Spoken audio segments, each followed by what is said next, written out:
Shri Radha Krishnaya Namo Namaha. At first, I offer my humble prayers in the lotus feet of Lord Shri Radha Krishna. I also extend warm greetings and respect to all of you. Today, from the scripture, Shri Vivekcudamani, the crest jewel, composed by Adi Shri Sankaracarya ji, we will be listening chapter 4. The holy words from the scripture are as follows. The inner organ Antakaran is called Manas, Buddhi, Ego or Chitta according to their respective functions. Manas from its considering the pros and cons of a thing, Buddhi from its property of determining the truth of objects, the ego from its identification with this body as one's own self, and Chitta from its function of remembering things it is interested in. One and the same prana or vital force becomes prana, apana, vyana, udana and samana according to their diversity of functions and modifications like gold, water and the like. The five organs of action such as speech, the five organs of knowledge such as the ear, the group of five pranas, the five elements ending with the ether together with buddhi and the rest as also nescience, desire and action. These eight cities make up what is called the subtle body. Listen, this subtle body called also the linga body is produced out of the elements before their subdividing and combining with each other is possessed of latent impressions and causes the soul to experience the fruits of its past actions. It is a beginningless superimposition on the soul brought on by its own ignorance. Dream is a state of the soul distinct from the waking state where it shines by itself. In dreams, buddhi by itself takes on the role of the agent and the like, owing to various latent impressions of the waking state, while the Supreme Atman shines in its own glory with buddhi as its only superimposition, the witness of everything, and is not touched by the least work that buddhi does. As it is wholly unattached, it is not touched by any work that its superimpositions may perform. This subtle body is the instrument for all activities of the Atman, who is knowledge, absolute like the adze and other tools of a carpenter. Therefore, this Atman is perfectly unattached. Blindness, weakness and sharpness are conditions of the eye, due merely to its fitness or defectiveness. So are deafness, dumbness and so on of the ear and so forth, but never of the Atman and the knower.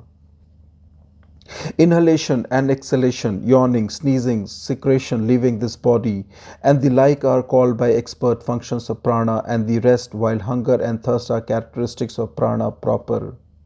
The inner organ, mind, has its seat in the organs such as the eye, as well as in the body, identifying with them and endued with a reflection of the Atman.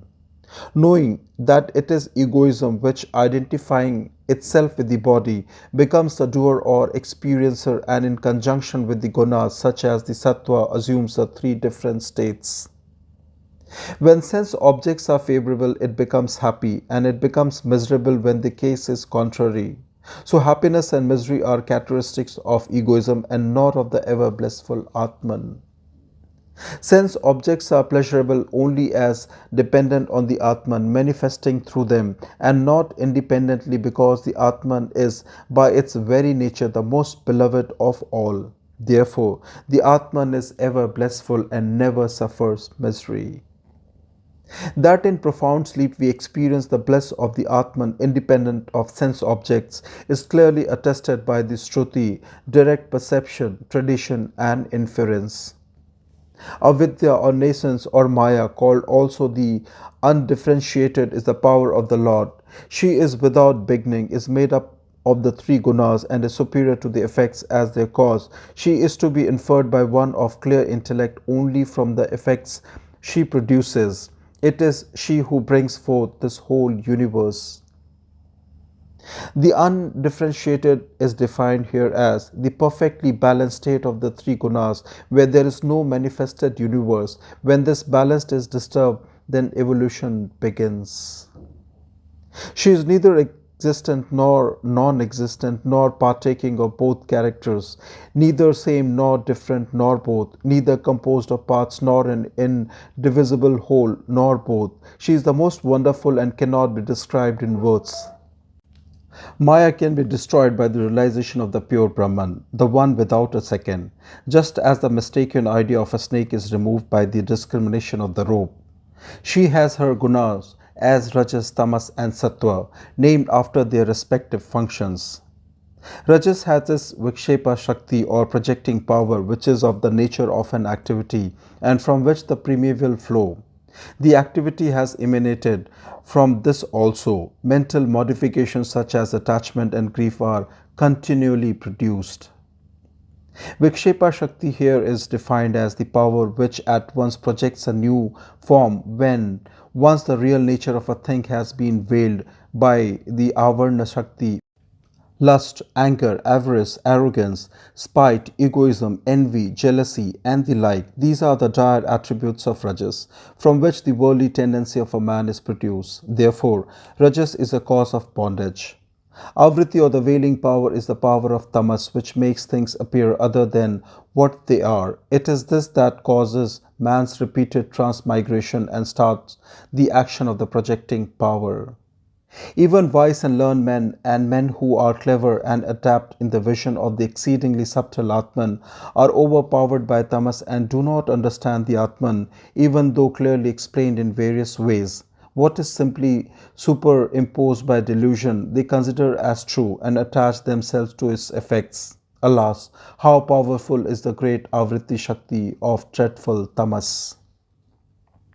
Absence of the right judgment or contrary judgment want to definite belief and doubt. These certainly never desert one who has any connection with this veiling power, and then the projecting power gives ceaseless trouble. Ignorance, lassitude, dullness, sleep, inadvertence, stupidity, and so on are the attributes of tamas. One tied to these does not comprehend anything but remains like one asleep or like a stock or stone. Pure sattva is like water, yet in conjunction with rajas and tamas, it makes for transmigration. The reality of the Atman becomes reflected in sattva, and like the sun reveals the entire world of matter. The traits of mixed sattva are an utter absence of pride and so on, and niyama, yama, and the like, as well as faith, devotion, yearning for liberation, the divine tendency, and turning away from the unreal. The traits of pure sattva are cheerfulness, the realization of one's own self, supreme peace, contentment, bliss and steady devotion to the Atman, by which the aspirant enjoys bliss everlasting. The undifferentiated, spoken of as the compound of the three gunas, is the causal body of the soul. Profound sleep is its special state in which the functions of the mind and all its organs are suspended. Profound sleep is the cessation of all kinds of perception, in which the mind remains in a subtle seed-like form. The test of this is the universal verdict: I did not know anything then.